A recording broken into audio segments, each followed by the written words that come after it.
91 years old, no cancer, no chemotherapy, no oncological surgery, not once in my entire life. And I'm not here to tell you I have some miraculous secret because I don't. What I have is a plate I put together every single day for decades, with four foods that science has been studying for years and that most people completely ignore or eat the wrong way. Stay until the end because the fourth food is the one that still surprises me to this day, and it's the one almost nobody associates with cellular protection. I'm not a doctor, I don't wear a white coat. I have 91 years of lived experience inside my own body. I get tested every year. My oncologist told me at my last appointment that my inflammatory markers look like those of a 60-year-old. I'm not here to convince you of anything. I'm here to show you what's on my plate. What you do with this information is your decision, but pay attention because each of these four foods works through a different mechanism in your body, and together they form a kind of metabolic shield that very few people consciously build. Write in the comments what city or country you're watching this from and what your age is. I take every comment seriously. I read them all. I'll start with the most underestimated of the four, cabbage. Everyone says cabbage is good for you. Nobody actually explains why. So I'm going to tell you what impressed me the first time I read about it. Inside cabbage, there's a compound called sulforaphane. This compound isn't present in the ready cabbage. It forms when you chew or cut the leaf, because that's when two substances that were kept separate inside the plant cell meet and react. It's a defense mechanism of the plant itself that, when activated inside your body, begins to work in a way researchers call activation of cellular detoxification pathways. In plain language, it helps your cells identify and eliminate compounds that, over time, damage DNA. But there's a detail that almost nobody talks about, and that changed the way I eat cabbage years ago. Excessive heat destroys the enzyme responsible for activating sulforaphane. This means that cabbage cooked for a long time loses most of this specific benefit. I eat cabbage lightly fermented or raw, prepared simply. Fermentation, by the way, enhances another aspect of cabbage that is equally powerful: gut health. And why does the gut matter so much when we talk about cancer protection? Because approximately 70% of your immune system lives in the intestinal tissue. When the intestinal lining is compromised, inflamed, with increased permeability, it sends chronic inflammatory signals throughout the rest of the body. And low-grade chronic inflammation is one of the most favorable environments for the growth of abnormal cells. Fermented cabbage feeds the bacteria that keep that intestinal environment healthy, balanced, and functioning as a real barrier. I eat cabbage every day, not as a side dish, as the main food of my meal. Before you move on to the next block, tell me in the comments, what state or country are you watching this from?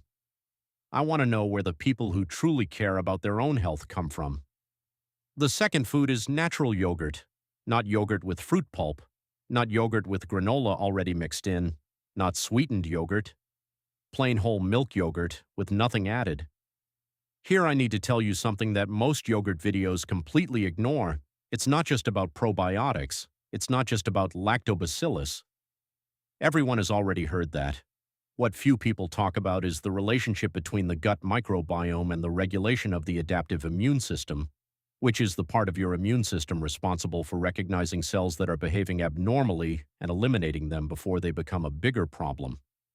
There's a line of research called the gut immunity axis that shows how certain bacterial strains present in naturally fermented yogurt directly influence the production of regulatory T lymphocytes.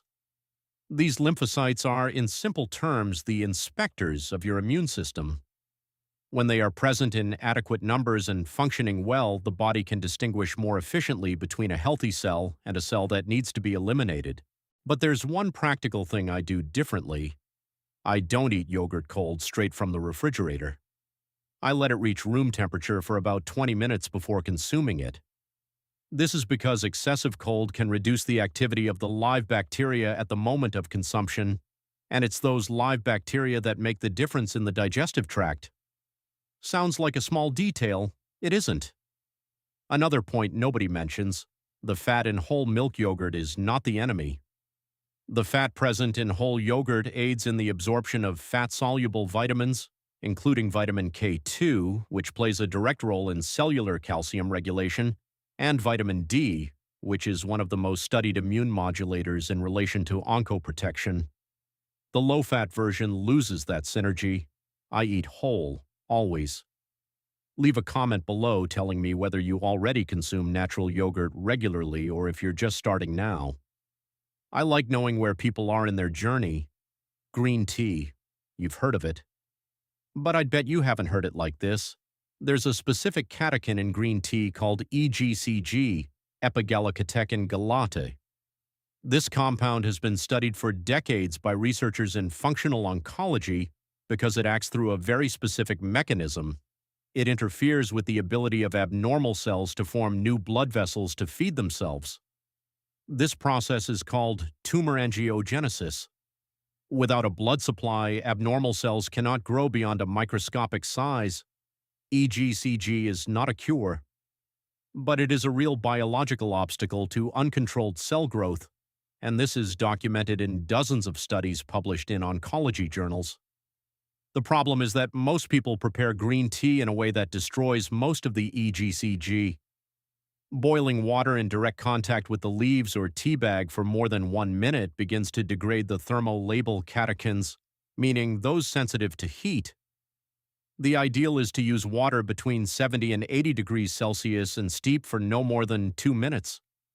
If you don't have a thermometer, it's the water that starts releasing small bubbles at the bottom of the pan but hasn't boiled yet.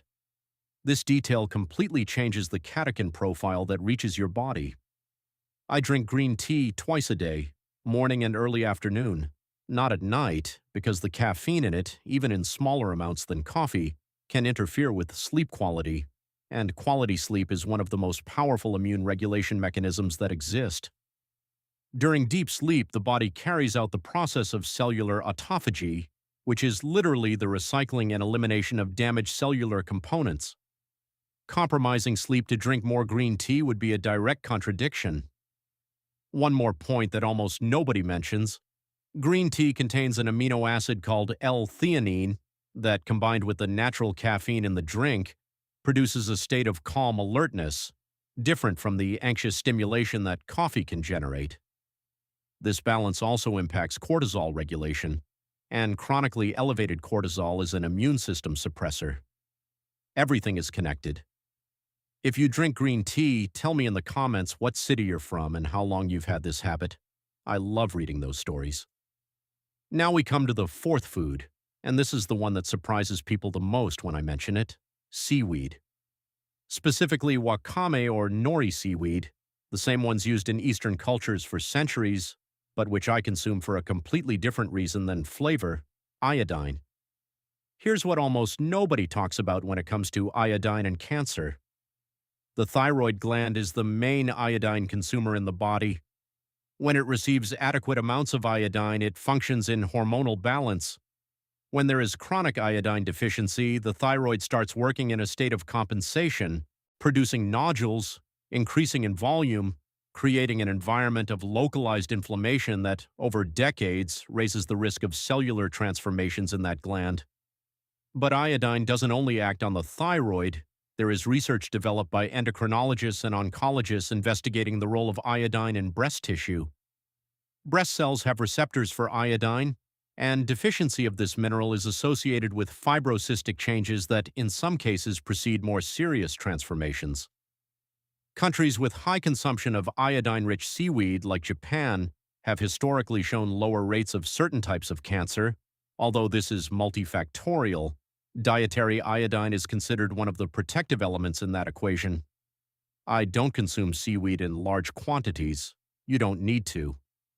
A small portion a few times a week is enough to provide an iodine intake that most people don't come anywhere near getting from industrialized iodized salt, which, by the way, loses most of its iodine during the refining process and through prolonged storage in open packages.